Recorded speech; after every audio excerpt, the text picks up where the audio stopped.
எல்லாருக்கும் வணக்கம். இது ஸ்ப்ரிங் சீசன். ஸ்ப்ரிங் சீசன் வந்துட்டால் செர்ரி பிளாசம் ஃபெஸ்டிவல் நல்ல கிராண்டா நடக்கும். அது நெறைய பேருக்கு நல்லாவே தெரியும். எங்களுக்கு பக்கத்துல வாஷிங்டன் டிசில பார்த்தீங்கன்னா, செர்ரி பிளாசம் ஃபெஸ்டிவல் ரொம்ப கிராண்டா நடக்கும். பார்த்தீங்கன்னா, மார்ச் 3 வீக்ல இருந்து ஏப்ரல் 2 வீக் வரைக்கும் இந்த வருஷத்தோட செர்ரி பிளாசம் ஃபெஸ்டிவல் நடந்துகிட்டு இருக்கு. இந்த அழகான பூக்கள பார்க்கறதுக்காகவே நெறைய பேர் ரொம்ப தூரத்துல இருந்துலாம் வருவாங்க. பார்க்க முடியாதவங்க கவலைப்பட தேவையில்ல.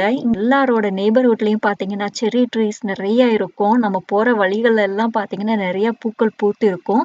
செர்ரி பூக்கள் மட்டும் கிடையாது. நெறைய மேக்னோலியா பூக்களும் நெறைய இருக்கும். விதவிதமான நிறங்கள்ல இருக்கும். பார்த்தீங்கன்னா, பிங்க், லைட் பிங்க், ஒயிட் அப்படின்னு சொல்லிட்டு எல்லா மரங்களும் வெறும் பூக்களா தான் இருக்கும். நான் எங்களோட நெய்பர்ஹுட்லயும், எங்க நெய்பர்ஹுட்க்கு பக்கத்துல இருக்க இடங்கள்லயும் பார்த்த சில மரங்கள தான் உங்களுக்கு இப்ப காமிச்சிட்டு இருக்கேன். உங்களுக்கும் ரொம்ப பிடிக்கும்னு நெனைக்கிறேன். அடுத்து பார்த்தீங்கன்னா, ஏப்ரல் 2வது வாரம் இல்ல 3வது வாரத்துக்கு மேல பார்த்தீங்கன்னா, ரோடு எல்லாம் வெறும் இந்த பூக்களோட இதழ்களா இருக்கும். நம்ம படத்துல எல்லாம் பார்ப்போம் இல்லைங்களா? நடக்கிற இடங்கள்ல எல்லாம் பூக்கள் தூவி விட்டுருப்பாங்க. அது மாதிரி நம்ம நடக்கிற இடங்கள்ல ஃபுல்லா இந்த பூக்களோட இதழ்கள் தான் இருக்கும். பார்க்கறதுக்கே ரொம்ப நல்லா இருக்கும்.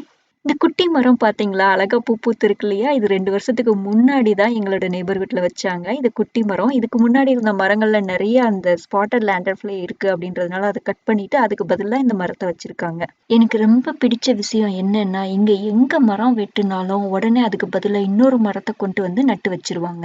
இந்த மரங்கள்ல இருக்க பூக்கள்லாம் பூத்து முடிஞ்சு, அது காஞ்சு கீழ உதிர்ந்த பின்னாடி தான் பார்த்தீங்கன்னா, குட்டி குட்டியா இலைகள் வர ஆரம்பிக்கும். நான் முதல் முறையா மேக்னோலியா பூக்கள பார்க்கும்போது ரொம்பவே பார்த்து வியந்து போய் நின்றிருந்தேன். அந்த பூக்கு பேர் என்னன்னே முதல்ல தெரியாது.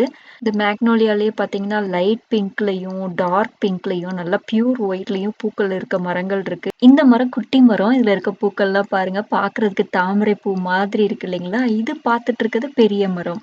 உங்களுக்கு இந்த பூ பிடிச்சிருக்கா? உங்களுக்கு இந்த வீடியோ பிடிச்சிருக்கும்னு நான் நினைக்கிறேன். அனைவருக்கும் நன்றி. வணக்கம்.